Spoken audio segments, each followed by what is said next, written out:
El artículo 5 de la Ley Orgánica del Poder Judicial, tras establecer de manera taxativa que la Constitución es la norma suprema del ordenamiento jurídico, cosa que por lo demás obvia, al menos de manera expresa, el texto fundamental, establece que los jueces y tribunales interpretarán las leyes y los reglamentos de acuerdo o según los preceptos y principios constitucionales, conforme con la interpretación de los mismos que resulte de las resoluciones del Tribunal Constitucional en todo tipo de procesos. ¿Cuál es el alcance jurídico no solo de este precepto, sino ya de los llamados principios constitucionales? Sobre todo, interesa saber la interconexión y la distinta eficacia jurídica que tienen las normas como tales, que algunos autores denominan reglas, en segundo lugar, los principios constitucionales y en tercer lugar, los llamados valores, en este caso, valores superiores del ordenamiento. Los principios tienen en primer lugar el carácter informador de todo el ordenamiento jurídico. Los principios en general, siguiendo las leyes, las normas del Código Civil sobre fuentes del derecho, tienen en primer lugar el carácter informador de todo el ordenamiento jurídico. Ahora bien, si el texto constitucional además los positiviza y los recoge de manera expresa, eso les dota obviamente de un plus de vinculación respecto del resto de poderes públicos. Ahora bien, ¿qué es lo que implica los principios constitucionales? ¿Cuál es su alcance jurídico? Pues bien, principios y valores se distinguen fácilmente de normas o reglas, porque los principios o valores son más generalistas, en cambio las reglas o normas enuncian consecuencias jurídicas expresas para ciertos comportamientos o ciertos presupuestos de hecho. La distinción complicada, sin embargo, es la que se establece o se pretende establecer entre lo que serían principios y, por otra parte, valores. Sobre los valores ya se ha hablado en otra voz.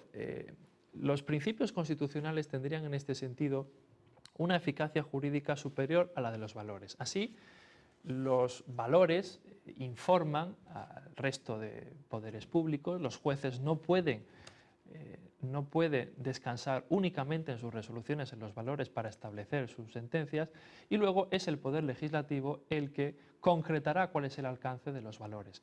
En cambio, en el caso de los principios, estos sí que despliegan directamente un alcance jurídico importante.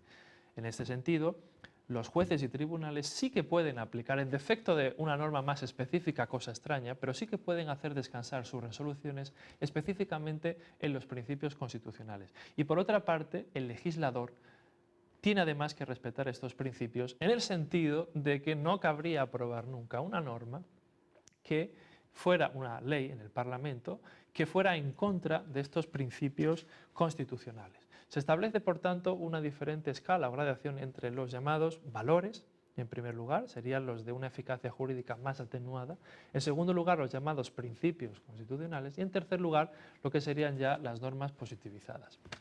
Una cuestión que también se plantea es cómo determinar el alcance de los principios.